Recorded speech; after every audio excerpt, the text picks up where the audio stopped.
Welcome to the Digital Economy module of the TechPlace Capacity Building Programme on Digital Transitions. My name is Alison, and this is Elisa. More than ever before, recent years have helped us to understand that the economy is in a constant state of change. It's clear that digitalisation is creating new opportunities and, of course, threats in local city economies. Through this module, we aim to help you to understand the so-called digital economy, to explore its various features and look at the sort of the things that cities can do to grow their own digital economies, taking inspiration from existing examples. It won't surprise you to know that there are lots of different definitions of the digital economy. We quite like the OECD definition, which is, the digital economy incorporates all economic activity reliant on or significantly enhanced by the use of digital inputs, including digital technologies, digital infrastructure, digital services and data. It refers to all producers and consumers, including the government, that are utilising these digital inputs in their economic activities. The World Economic Forum Strategic Intelligence Team offers a much more complex picture, which shows how there are in fact few or no sectors which are untouched by the advent of digital solutions. And the potential is huge. The World Economic Forum reckons that this digital transformation of our global economy means that around 70% of new value created over the next decade will be based on digitally enabled business models. So what are the main building blocks? Well, there are probably three main things that need to come together. First, the internet, which enables businesses to sell products and services and consumers to find them globally. Electronic devices and communication, which enables instantaneous global communication. And data, which is used to create new products and services, to make decisions, to target customers, and more. So at their core, digital economies are about businesses, old and new, using data and technology to generate new opportunities, new business models and startups, as well as new job roles. The hope is that this digitalization leads to innovation, and in turn, innovation leads to economic development and jobs for local people. And this is where cities come in. So, hopefully, now you have an understanding of what we mean when we say digital economy. But what's this got to do with Europe's cities?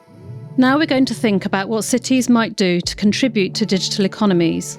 We'll start by thinking about startup support programs, then touch on access to finance, the provision of spaces and places, and then briefly mention the importance of talent. Before moving on, let's come back to some definitions. We often talk about startups and scale-ups, but what do we actually mean by these terms? When it comes to the digital economy, a startup is often defined as an early-stage company developing a product or service, normally with original intellectual property attached. On the other hand, a scale-up is a company which has reached the market with their product or service and is expanding. And there are lots of things that cities can do to enable local entrepreneurs to progress their business ideas and create or grow a local startup or scale-up.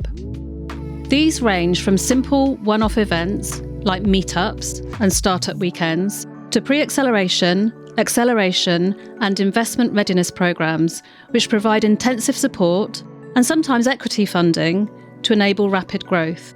All of these are described in much more detail in the Digital Economy Glossary which accompanies this video. We thought it might be useful to share some city examples here. A good example of an early-stage entrepreneur support program comes from Piraneus, Greece, which runs an annual Blue Growth Entrepreneurship competition which has been at the heart of two Urbac transfer networks under the banner Blue Act. At its core, it is a context where business plans are prepared and submitted by aspiring entrepreneurs and then compared and judged. The aim is to get potential entrepreneurs to explore new opportunities and set up their own companies, thereby generating growth opportunities within the digital economy. You may also have heard of hackathons, which is where people come together to co-create solutions to specific challenges over a relatively short period of time, usually 24 or 48 hours. A good example is the industrial hackathon in Bielsko-Biała, Poland, partner in the Urbac Transfer Mechanism's AS Transfer Network, which aim to bridge the gap between city challenges, local industry, and local creative and digital entrepreneurs. Hackathons are a great way of bringing local entrepreneurs together to boost collaboration, innovation, and long-term growth. In Amsterdam, hackathons using open data are particularly popular methods to tackle issues around tourism and transport. Cities collect and hold a lot of data on everything from transport to movement of people to energy usage, crime, infrastructure, and weather. Opening up this data not only improves how city decisions are made and city services are delivered, but also provides opportunities for entrepreneurship, innovation, and economic growth. This is a really important city role. Let's now turn to the importance of spaces and places for incubation and growth. Across Europe, cities are opening flexible and open co-working spaces to support digital businesses to start and grow.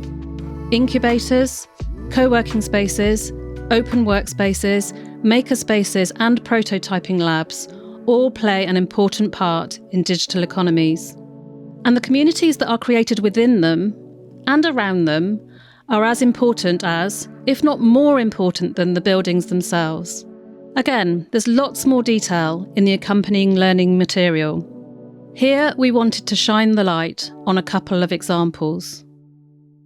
One state-of-the-art example is the AS Fabric building, funded through Urban Innovative Action, run by Mondragon University, which includes Fab Lab facilities supporting entrepreneurs working with digital manufacturing, IoT and robotics, immersive and AV techs, and smart data.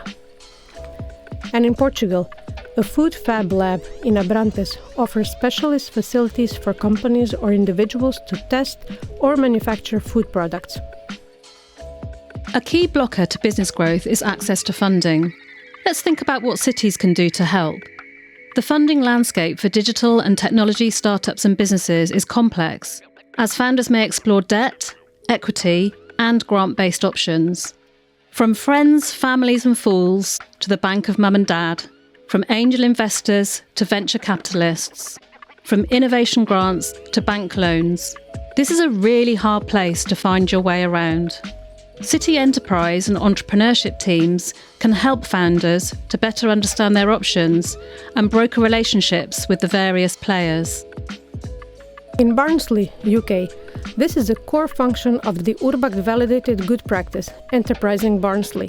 Since 2012, this has helped to generate over €10 million in grant funding to enable businesses to expand into new premises and purchase new plant and machinery, helping to secure over €70 million in private sector investment and create over 760 new jobs. To find out more about the funding landscape, have a look at the beginner's guide that accompanies this module. Finally, we wanted to briefly touch on the role that cities play in supporting local startups to access digital talent. This is important because alongside access to finance, access to skilled talent is top of the list of priorities for tech and digital startups. Indeed, more and more people talk about a talent crisis, and talented people are increasingly concentrated in cities that can offer them what they want in terms of lifestyle. It's really important that cities find ways of developing digital talent by doubling down on their investment in skills. And their approach needs to be as agile, as experts tell us that 60% of the jobs that have to be filled in a decade have not yet been invented. Cities need to work with education and training providers and develop themselves as agile learning communities to promote and guarantee the employability of their citizens. And they have to do more than invest in skills. They must attract and retain talent too. To do this, they need to be pleasant and healthy places to live and work. That is, a connected city, with quality of life and efficient public services. Is your city like this? Oof!